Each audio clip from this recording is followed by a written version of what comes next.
I was really upset when I saw this. The idea that Sydney councils are pushing to drop the speed limit down to 40 kilometres an hour in urban areas, in local areas. This is something that I've found out was actually rolled out not only in New South Wales in a few council areas, but also Victoria in some areas. Now, Clover Moore, most loved person in Sydney, she pretty much is the one reason why we have bike lanes in the city, congesting traffic even more. She claims that this is going to help reduce the amount of fatalities on the road. There are others, she says, this is what studies have shown.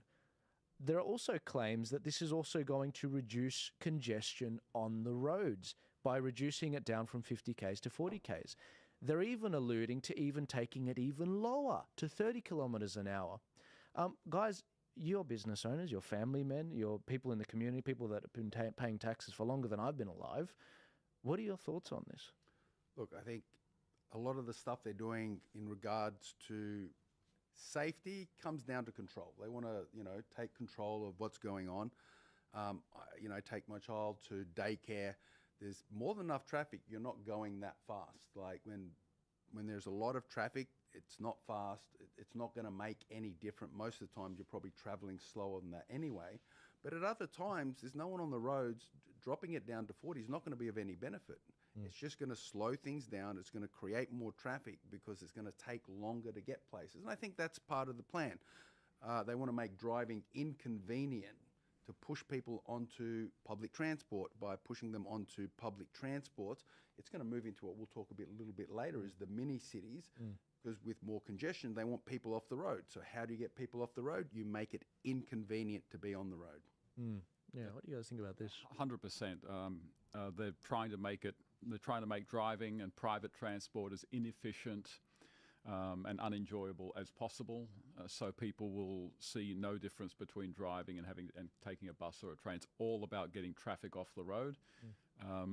It's just all part of this sustainable utopia that they're just enforcing on us. And there's probably an element of just, you've probably got some neurotic councillors out there who themselves feel unsafe on the roads or feel that other people are unsafe, and so to cure their own neuroses, they are having to control everyone else. So, as the old saying goes, those who cannot control their own emotions and their own neuroses, they must control everyone else.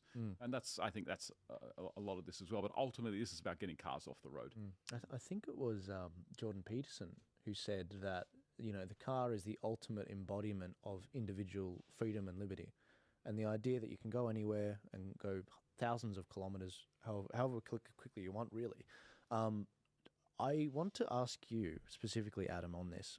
Having been a guide before I went to Zimbabwe 6 months ago, I noticed when I was there that the government seemed, when they came in, they kind of immediately shut down the train lines. And the people driving on the roads, the only people that could really run a business with large trucks were a set few companies that tended to also be large donors to the government in power. Is this a way of funneling and better controlling people and, getting money to the perhaps donors of the parties and, in this country? Is that the sort of pattern we've seen, in other countries? Yeah, I mean, I think, one thing, not talking about Zimbabwe, but South Africa specifically, I mean, they're very good at building amazing networks of roads. They're very good at that. I think the infrastructure train system in South Africa has deteriorated massively. They've just burnt the infrastructure and stuff like that within South Africa. So I don't think it's, politics or money or anything like that. It's just... if you see some of the roads over there and the way that people use the roads over there, it's nothing like here. Right, yeah. But, in terms of here, before where I live, over in the North Shore there's a specific road that I cross over every morning where before the pandemic, you just didn't have a hope in hell in crossing the road, so I had to take another way. And since that has happened, I've noticed there's literally hardly any, compared to like 3 years ago. So in terms of these laws, in terms of taking vehicles off, there's hardly any of them on them.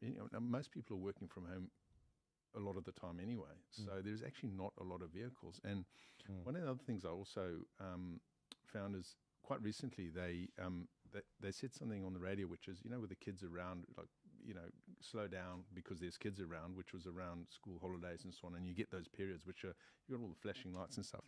And then, I don't know, a couple of weeks ago, whenever it was, on the radio, it was like, slow down again because the kids are out on holiday. And I'm thinking, well, hang on, I thought it was slow down because they're at school, but now it's slow down that they're on holiday. And the reason I mention that is eventually you just become immune to it. You don't actually listen to it. So I think, I think at the end of the day, it is a control thing, as you mentioned. In terms of getting cars off the road, there's still, I don't think there's any near the numbers that there were before. And, a lot of these roads, you wonder whether it's revenue generating as well, because they change the speed limit. On one road, I've seen it, 4 or 5 times, and it's just a way of getting money as well. I think it was 3 years ago that and it's not just Labor. I think 3 years ago the Liberals actually were the ones that signed on to this international agreement. One of those World Economic Forum things where they're like, let's sign up to reducing the road down to 30 eventually, down to 30. And I thought, how is that? This so-called study that said it's actually reducing. It's gonna increase flow. How could it? If there's people that it's taking them longer to get where they need to go, that's more aggregate cars on the road for a longer time. And as a business owner, the majority of my business runs in the evening, 6 to kind of 9 p.m. By the time they get out of there, it can be sometimes 10 p.m. So now we have the problem of, well, if you don't want them in cars, there's not a suitable public transport system in place. Where we are, I mean, there are trains, but they don't really go anywhere near where my business is. So there are a lot of outlying areas that aren't directly near a train station. So what's going to happen to them? They're going to lose business, they're going to lose money, and then eventually have to shut down. And maybe that's what they want, get more people shutting down those small businesses, get them relying on the government. But yeah, if people can't drive, it's going to make my business extremely difficult. And I'm sure I'm not the only business owner in that sort of area that relies on people just being able to drive in. It's like public transport is, if you go and pick up your groceries, you don't want to get on a train or a bus with, a dozen bags of groceries. That's, you drive there, you stick it in the boot or the back seat and you drive home. They get rid of that and that kills walk-in business, but then I guess they'll push people towards online. So, if you can't take your groceries home, then you order it online.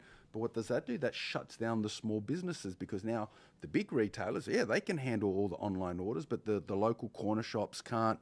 They've got no way to get business. People are going to start frequenting them less, and because you do your big shops there, they're going to have to shut down. So even your walk-in opportunity is going to disappear. So I really don't think it's a good thing what they're doing. Yeah, the last thing I'll say on this is there's a 2-week grace period for those people that are wondering, when is this in effect now or is it not? There is a 2-week grace period on this particular rollout, and on top of that, if you think they're just going to end up doing suburban areas and regional areas, they're actually going to do the major arterial roads as well. So this is something that's coming down the pipeline. It's just, it's like frogs boiling in a pot, and eventually we're going to get to the point where all these roads are going to be just undrivable, essentially. I am quite worried about this, and it's interesting that it's the councils that are driving that. And it's at that point I want to actually ask you about